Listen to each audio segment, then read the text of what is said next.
Hey, welcome back to Alex Talking. It's your horror hound here, and I'm in Austin, Texas for one last day of Fantastic Fest. But a few days ago, I saw one battle after another, the third secret screening here, and what a treat. I mean, I know some people were straight up upset. I had the guy next to me walk right out, but I could not imagine being upset that Paul Thomas Anderson blessed us with not only his new movie, the 70 millimeter film print of it, to be able to see that. Something I would travel a hero's journey for. Now, I'm going to take this off because I'm in Texas and it's extremely hot. But that was really awesome. And I feel super thankful and blessed that we did because this was one of my favorite movies of the year. One of the top three of the year, right there with Sinners and Begonia. And right there with Begonia for being best of the fest probably for me so far. It is just amazing that PTA got to make something that's both his most accessible movie in terms of being a very fun, very riveting, and very engaging, also at times crowd pleasing movie, but also very intense, very well acted. Johnny Greenwood's score is incredible. Just absolutely my favorite score of the year. That is certain. And Sinners has an incredible score. Like Sinners' score is amazing, but this one's score, it created the tension the entire time. It really made the movie what it was.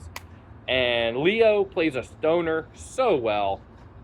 I mean, from Once Upon a Time in Hollywood to this and Killers of the Flower Moon in between, he's doing this really great thing where he's working with the best directors, but also like giving really funny performances that have a real like heartfelt human core to them.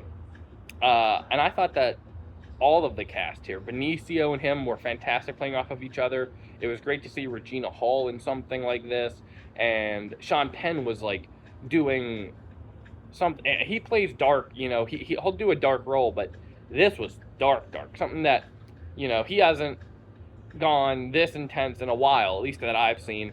And I thought he was fantastic in it. I think everybody is. Forgive me, I do not know her name, but the girl that plays DiCaprio's daughter was fantastic too. I thought that the whole cast was great and just loved the way that he took the story with revolutionaries and, you know, made it something that's both very poignant and topical in the world we live in right now, but also not really condoning the actions of the protagonists at certain points. But it's just a lot of evil, and you cheer for who's the lesser of the two evils. You know what I mean? And I really loved the character DiCaprio played in this. I cannot stress enough how funny I thought that he was, and I think that this is the closest thing that he's made to Inherent Vice, and that's my favorite movie of Paul Thomas Anderson's. So I also really enjoyed that tone and vibe of it. Cinematography was stunning. These shots of these vistas and mountains in the desert were awesome. The car chases were fantastic. Um, and really, like, yeah, Benicio and DiCaprio were having so much fun in every scene together. Um, I just think that this is a really important movie and a total blast. So I highly have to recommend it while also not really talking about it in great detail because it's 2 hours and 40 minutes long. I hadn't watched the trailer beforehand because I enjoy going into something like this as fresh as I can, and I encourage you to do the same. And that's why I'm not going to get into any sort of plot points relating to it because that's not really, you know, here nor there. Of course, I thought that the movie was riveting and engaging. And at 2 hours and 40 minutes, it did not feel that long. I've seen movies at this festival that were 90 minutes and felt way longer. So I just thought that it was uh, incredibly well shot. The score is stunningly good. The acting is great. And it had a story that is so simple and modern while also being very PTA. And I found that to be so refreshing because if you think about it, I thought about this about an hour into the movie. I was like, when's the last time he made a movie set in the modern contemporary day? Only Punch Drunk Love I can think of. And I can't remember if Hard 8 took place in like 1996 or not. But you know what I mean. Like, he usually likes to make movies that take place in a different time, whether that be the 70s or the 1800s or early 1900s with There Will Be Blood or Phantom Thread.